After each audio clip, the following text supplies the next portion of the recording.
배나영의 보이스 플러스 2020년 5월 1일 금요일입니다. 우리는 아무렇지도 않게 노동절이라고 쓰는 날이죠. 저 어릴 때는 노동절이라고 썼고요. 최근 달력에는 근로자의 날이라고 표시됩니다. 아이들의 학교 달력에는 자율 휴업일이라고 표시되는 날이에요. 오늘은 어떤 책을 소개해드리면 좋을까 고민하다가 이 책을 집어들었습니다. 전태일 평전이에요. 제가 이번 주에 서울책보고에서 하는 온라인 전시회를 소개해드리면서 현대사를 가로지르는 읽기의 역사라는 제목의 시대전에 다녀왔는데요.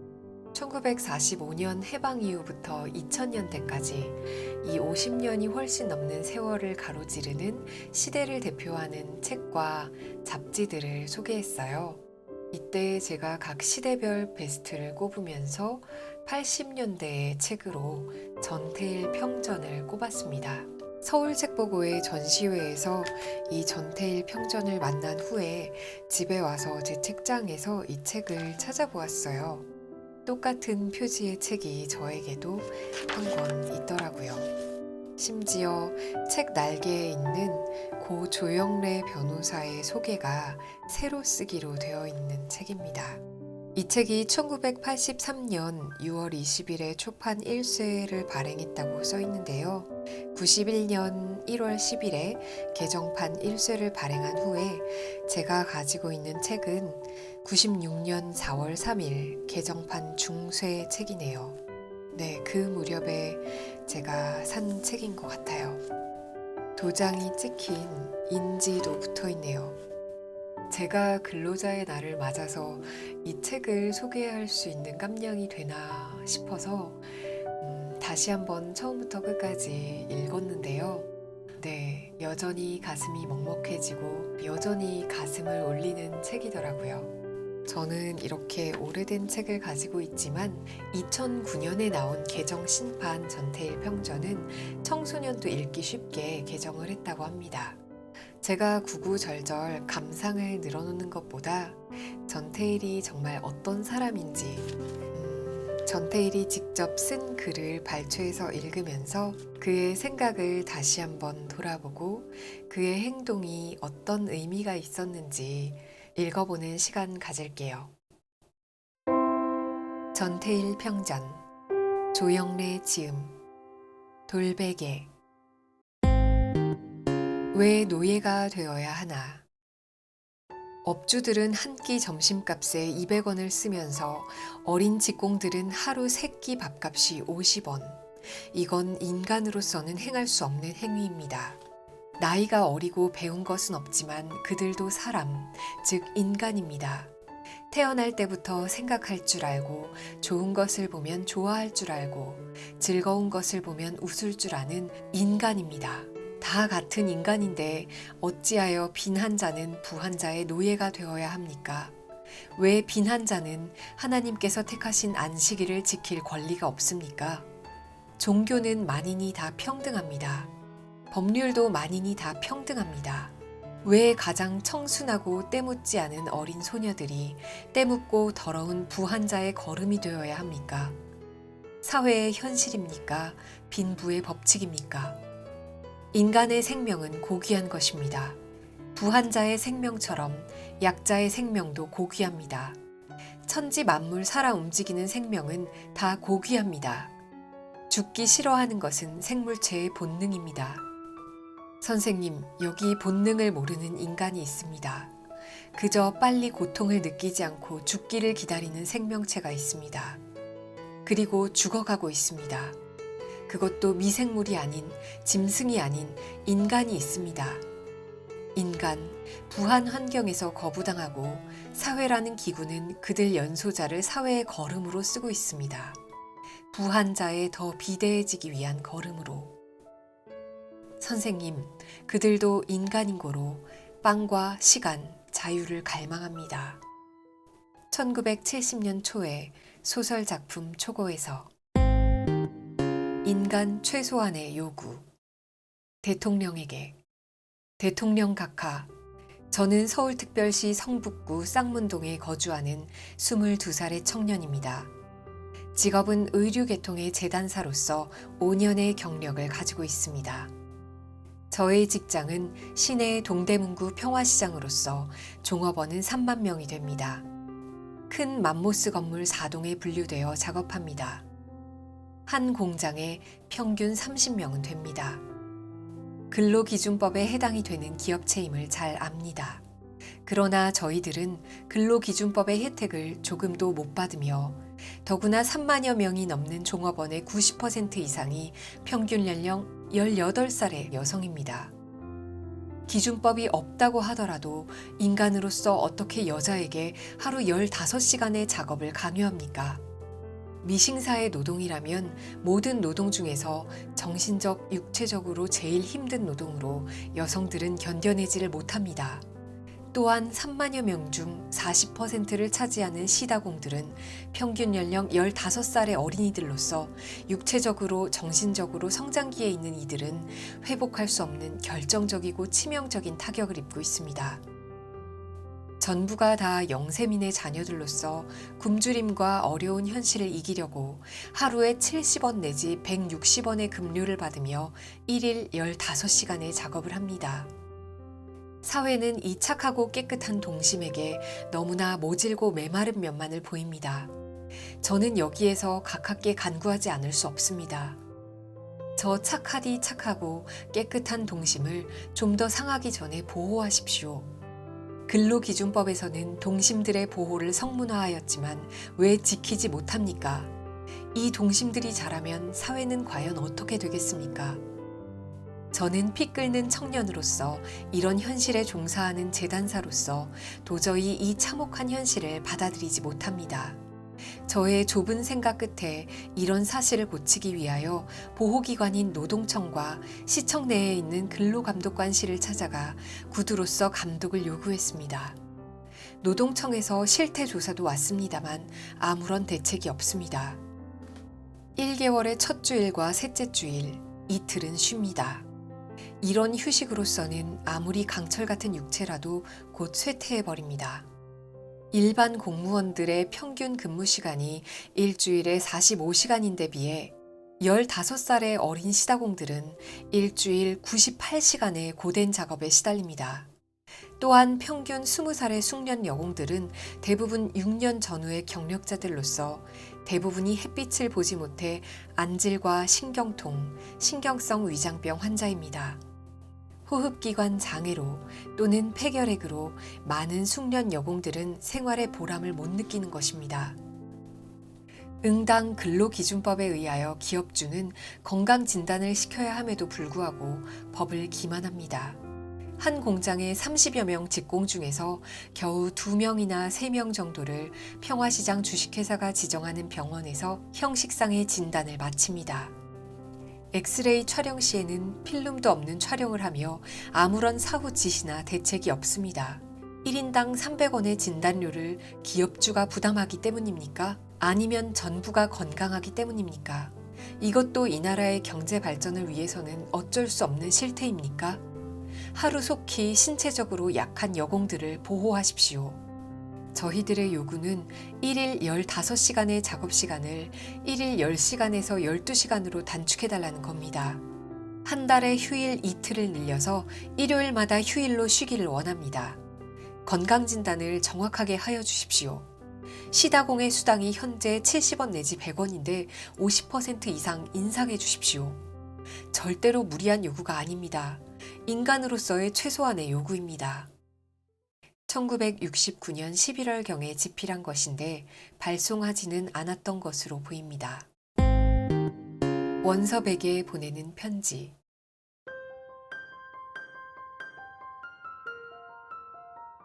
버스가 왔네. 콩나물 시루 같다고 흔히들 말하지. 버스는 고무풍선처럼 자꾸 늘어났고 머리가 긴 화려한 산소, 모자를 쓴 산소, 형형색색의 산소들은 철판과 유리로 된 벽돌을 힘껏 밀었지. 조금이라도 더 크게 늘리려고. 드디어 하나둘 비명소리를 내기 시작했어. 자기의 존재를, 지금 당하고 있는 형편을 좀 알아달라고 거의 동물과 같은 신음소리를 내는 것일세. 그렇지만 누가 그것을 알아준단 말인가? 어찌하란 말인가? 내가 탄 버스엔 한 100명은 탔을 것 같네. 벌써부터 땀이 나고 공기가 희박하여 숨이 막힐 지경이다.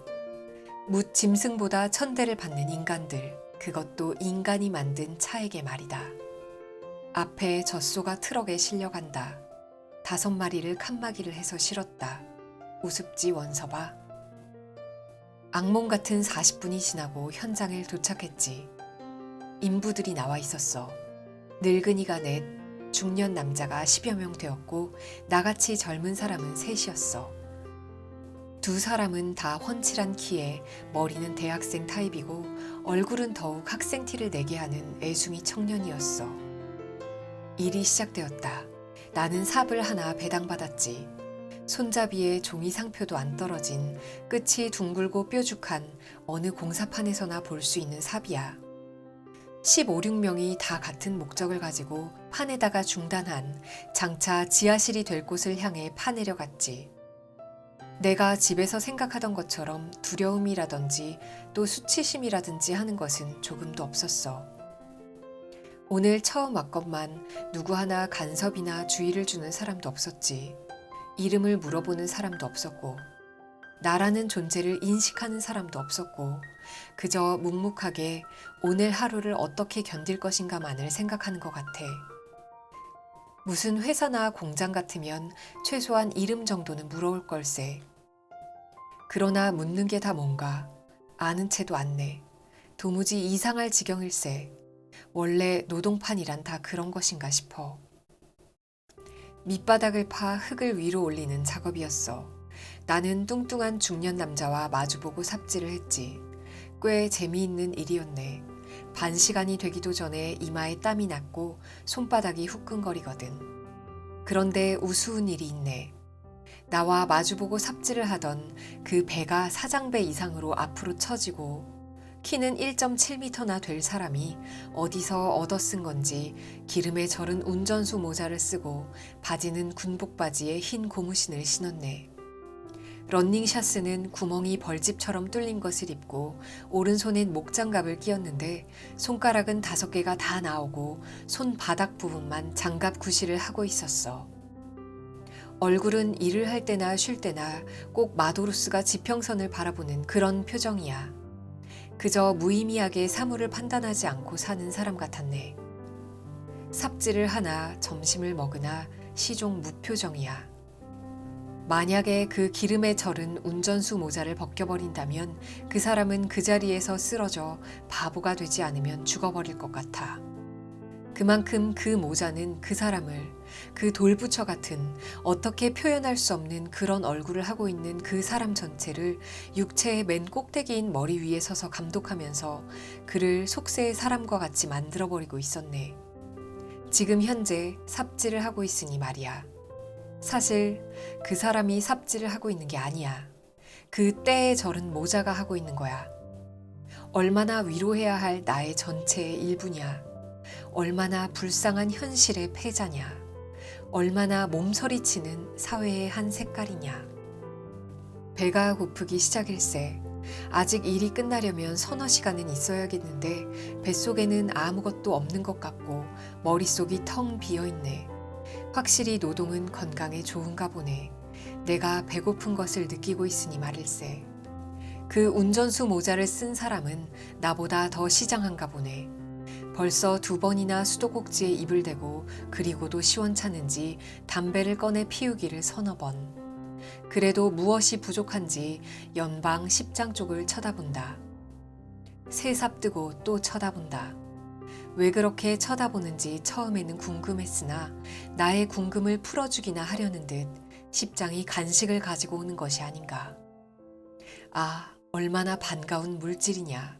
10원짜리 삼립빵 2개. 정말 꿀맛 같다.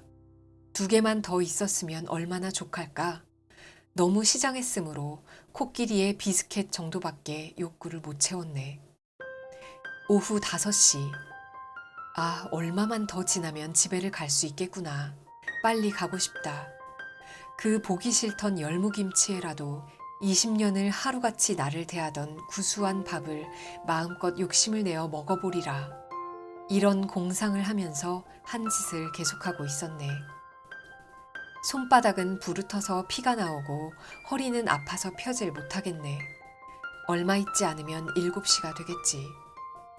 자넨 내가 왜 이런 짓을 했는지 모를 걸세.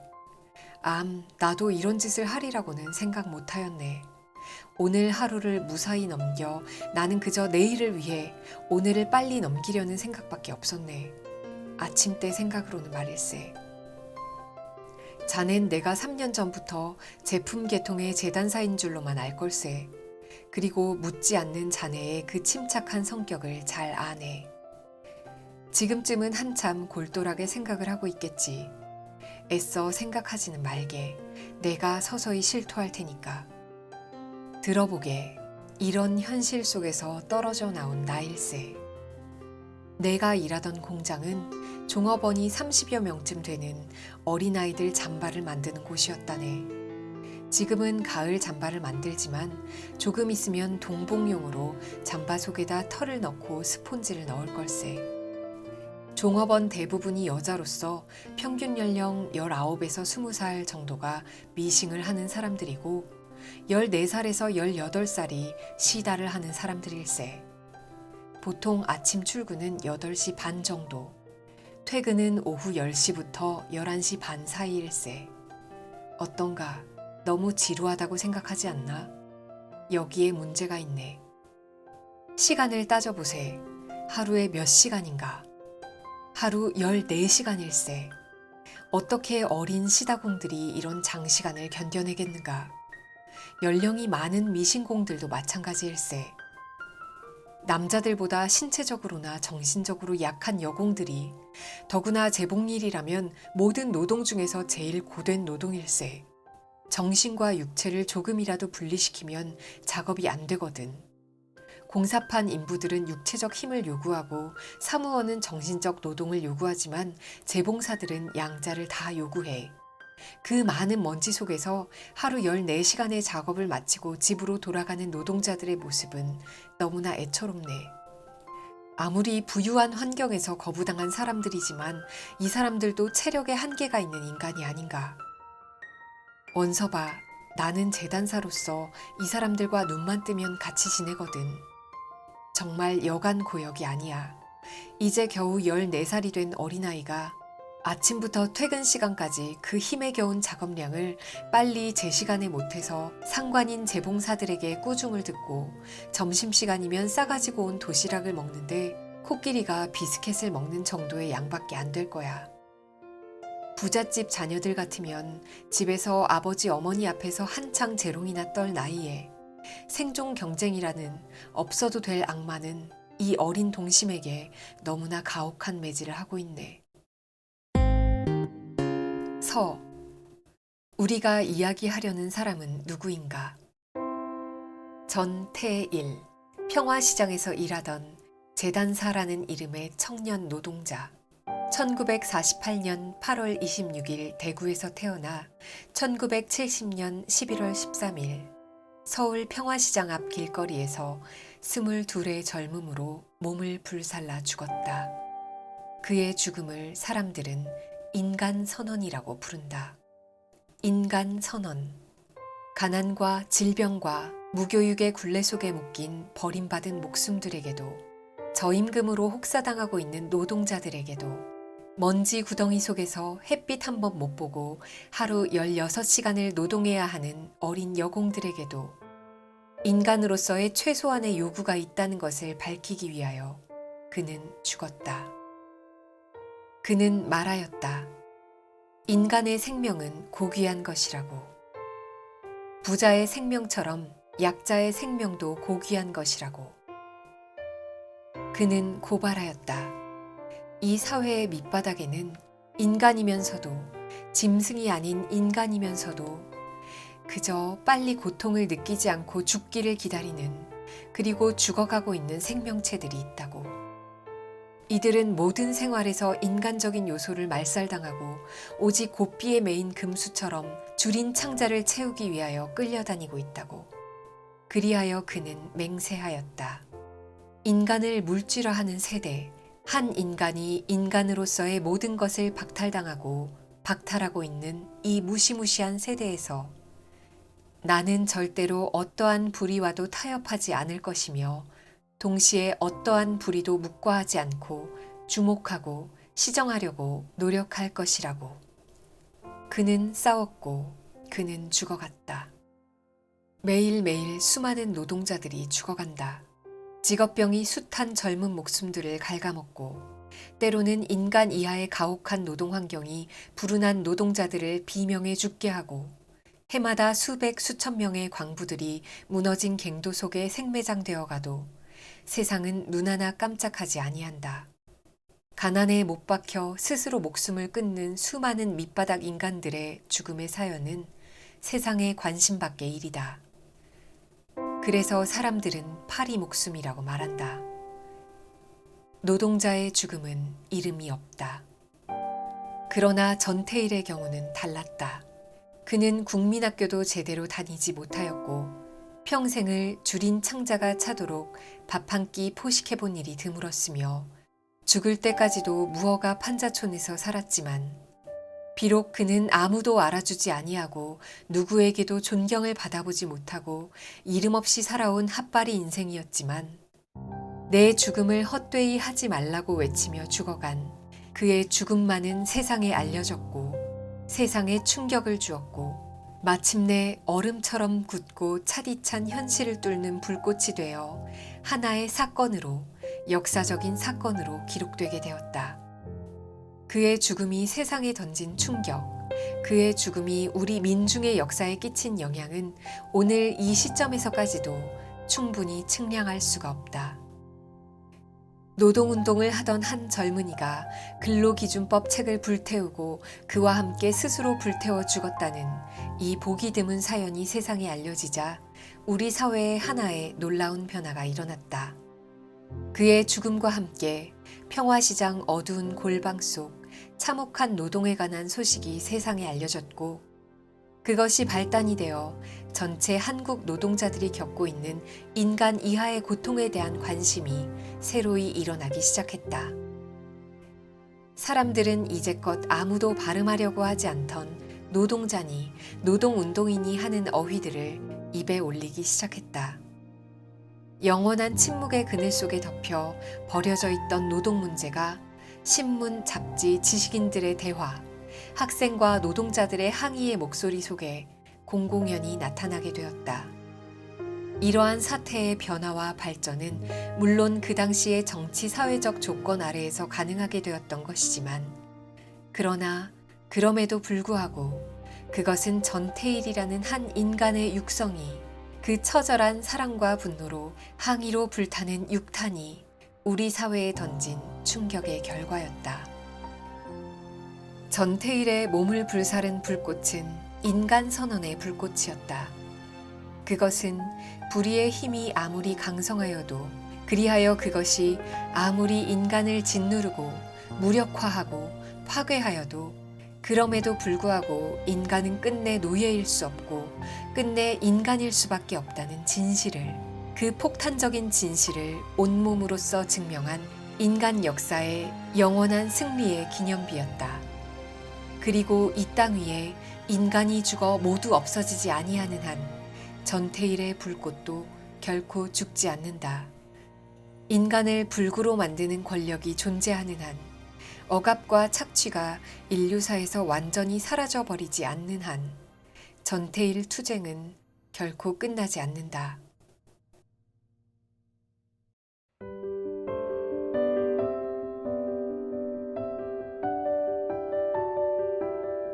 전태일은 이렇게 묻습니다. 우리가 무엇이 그렇게 부족한 사람이란 말인가? 우리도 남들과 똑같은 인간이 아닌가? 라고요. 하루 종일 골방에 틀어박혀 미싱을 돌려도 밥 한 끼 배부르게 먹기 어려운 상황. 버스비를 털어 점심을 굶는 여공에게 풀빵을 사주고 자신은 2-3시간을 걸어 집으로 돌아가야 했던 상황. 그러다가 통금에 걸려 파출소에서 밤을 새우던 상황. 이 암울한 시대적인 상황에서 그가 횃불을 들어준 덕분에 우리는 그때보다 조금 더 나은 상황을 살고 있습니다. 하지만 우리가 다시 한번 되돌아봐야 할 것은 그 당시의 시대 상황뿐만 아니라 현재 우리가 발딛고 있는 이 사회가 정녕 그때와 다른지, 그때와 다르지 않은 삶을 살고 있는 사람들은 없는지 다시 한번 생각해 봐야 하지 않을까 싶어요. 근로자의 날을 맞아 전태일 평전 읽어봤습니다. 오늘의 의미를 되새기는 하루 되시길 바라요. 배나영의 보이스 플러스